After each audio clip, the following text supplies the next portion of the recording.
Meanwhile, another NYSE listed company, life insurance firm F&G, made headlines last week when it published a new survey about how American workers are approaching retirement.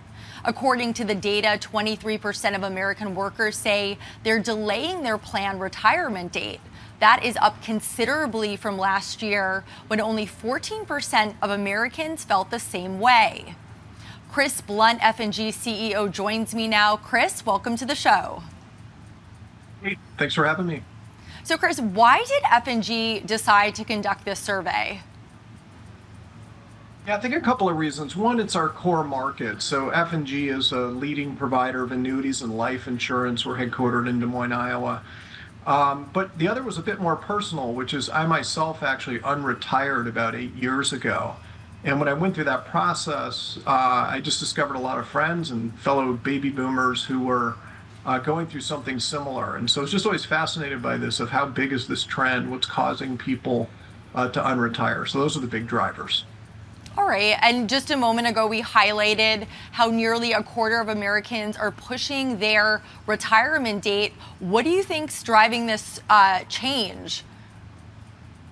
That's interesting. You would think that perhaps it's financial, and they do mention, concerns about inflation or the economy, et cetera.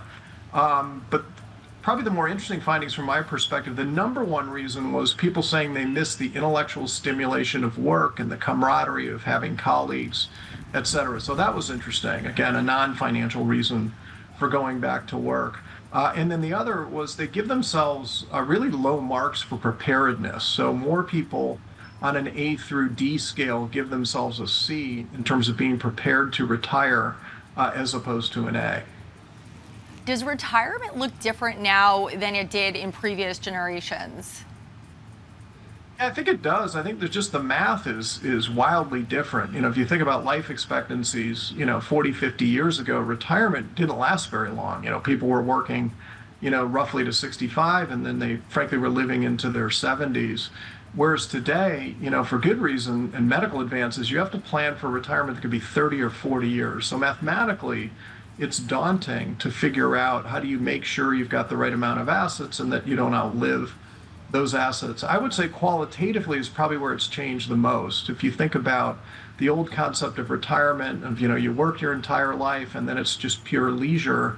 And while some people still do that in retirement, I think a lot of folks are more interested in how do I get to financial independence, and I want to work on the things that are interesting to me. I still want to work, but I want it to be at my choosing, not because I have to have a paycheck.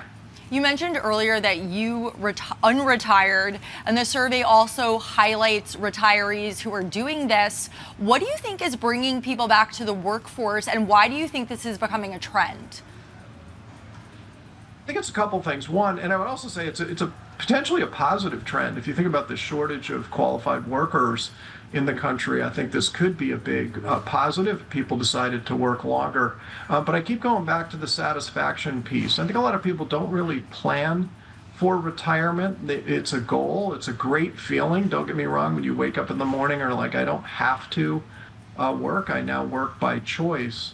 But many people are struck by, I miss having colleagues. I miss, a sense of purpose of what I'm doing every day and the intellectual stimulation that goes with that. So I think that's probably the bigger driver right now than the obvious financial ones.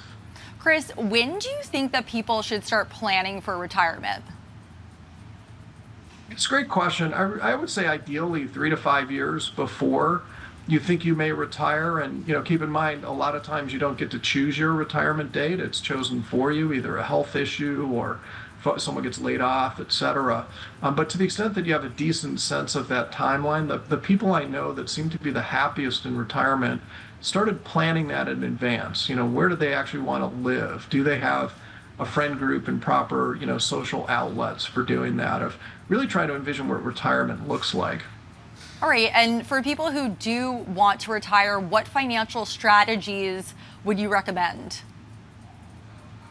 Yeah, I think the first most important thing is to put a plan together. This is what a good financial advisor does for a living. The tools now are just exceptional to help people understand and do, stress tests of how much assets do I need? More importantly, what's my spending plan on those assets? How do I make sure I don't outlive my assets in retirement? And that's where, risk pooling through annuities, for example, are helpful. Pension income is helpful, Social Security, et cetera. So I would say first and foremost, have a plan. And then the other would be, check that plan, with a professional who can give you some advice and guidance. And frankly, a really good financial professional can help you with some of those other non-financial issues as well, just because they've got large client bases and they're going to be aware of successful strategies that other people have employed during retirement. And last question, you just mentioned a spending plan. Do you think it's crucial to have clarity on your finances before you decide to retire? Absolutely. I mean, there's nothing more breaking to a financial advisor than meeting a client who, frankly, has run out of runway.